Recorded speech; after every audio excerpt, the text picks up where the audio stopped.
हरे कृष्णा दोस्तों। माघ मास महात्म्य में अध्याय 23।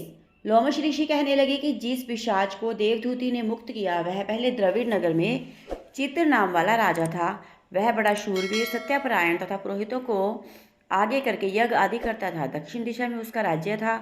उसके कोष धन से भरे हुए थे। उसके पास बहुत से हाथी, घोड़े, रथ थे और वह क्रीड़ा करता था। अनेक यज्ञ उसने किए थे। वह नित्य अतिथियों की पूजा करता था और शस्त्र विद्या में निपुण था। ब्रह्मा, विष्णु, महेश तथा सूर्य की पूजा सदैव किया करता था। वह जंगल में भी स्त्रियों से घिरा हुआ क्रीड़ा किया करता था। एक बार वह पखंडियों के मंदिर में गया और वेदहीन, भस्म लगाए हुए, महात्मा बने हुए पखंडियों से उस राजा की बातचीत। पखंडियों ने कहा कि हे राजन, शैव धर्म की महिमा सुनो। इस धर्म के प्रभाव से मनुष्य पाप को काट कर मुक्त हो जाता है। सब वर्णों में शैव मत ही मुक्ति देने वाला है। शिव की आज्ञा के बिना दान, यज्ञ, तप कुछ भी नहीं बनता। शिव का सेवक होकर भस्म धारण करने, जटा रखने से ही मनुष्य मुक्त हो सकता है। जटा धारण करने तथा भस्म लेपन से ही मनुष्य शिव के समान हो जाता है। इसके बराबर कोई पुण्य नहीं है। जटा भस्म धारण किए हुए सभी योगी शिव के सदृश होते हैं। अंध, जड़, नपुंसक तथा मूर्ख सब जटा से ही पहचाने जाते हैं। शुद्ध वर्ण के शैव भी पूजनीय हैं। विश्वामित्र क्षत्रिय होकर तप से ब्राह्मण हो गए। वाल्मीकि चोर होकर उत्तम ब्राह्मण हो गए। अतएव शिव पूजन में किसी बात का विचार नहीं है। तप से ही ब्राह्मणत्व प्राप्त होता है, जन्म से नहीं। इस कारण शैव का दर्शन उत्तम है। शिव के सिवाय दूसरे देवता का पूजन न करें। शिव तपस्वी को विष्णु का त्याग करना चाहिए। विष्णु की मूर्ति का पूजन नहीं करना चाहिए। विष्णु के दर्शन से शिव का द्रोह उत्पन्न होता है और शिव के द्रोह से शाश्वती नरक मिलते हैं। इसी से भव सागर से पर होने के लिए विष्णु का नाम भी नहीं लेना चाहिए। शिव भक्त निशंक होकर शिव से प्रेम करता है। वह कैलाश में निवास करता है, इसमें कुछ संदेह नहीं है। इस धर्म का पालन करने वालों का कभी नाश नहीं होता।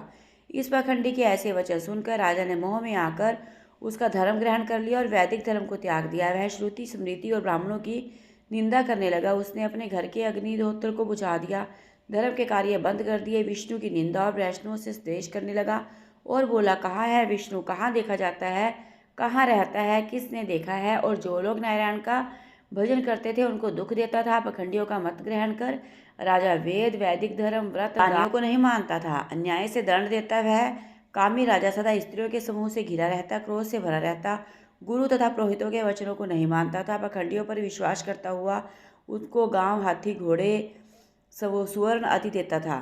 उनके सब कार्यकर्ता भस्म धारण करता, मस्तक पर जटा रखता था और जो कोई विष्णु का नाम लेता उसको मृत्यु का दंड दिया जाएगा। यह ढिंडोरा उसने पिटवा दिया था। उसके भय से ब्राह्मणों तथा वैष्णवों ने उस देश को छोड़कर दूसरे देशों में चले गए। सारे देशवासी केवल नदी के जल ही पीते थे। जीविका से दुखी होकर वृक्ष आदि नहीं लगाते थे। नए खेतीबाड़ी करते थे। प्रजा अन्न के प्रभाव से गला सड़ा अन्न ही खा लेती थी। आचार, विचार, अग्निक्रिया सबको छोड़कर काल रूप की तरह वह राजा शासन करता था। कुछ काल पश्चात उस राजा की मृत्यु हो गई और वैदिक रीति से उसकी क्रिया भी नहीं की गई। वह यमदूतों से अनेक प्रकार के दुख उठाता रहा। कहीं लोहे की कीलों पर से चलना पड़ता, कहीं चलते अंगारों पर चलना पड़ता। जहाँ सूर्य आदि तीव्र था न कोई छाया का वृक्ष था। कहीं लोहे के डंडों से पीटा गया, कहीं बड़े बड़े दांतों वाले भेड़ियों और कुत्तों से काटा गया। इस प्रकार दूसरे पापियों का हाहाकार होता हुआ वह राजा यमलोक में पहुंचा। तो दोस्तों, कैसी लगी आपको 23वें अध्याय की कथा? अगर अच्छी लगे तो प्लीज़ वीडियो को लाइक करें, चैनल को सब्सक्राइब करें, वीडियो को अपने सभी सोशल अकाउंट्स पर शेयर करें। हरे कृष्णा, राधे राधे।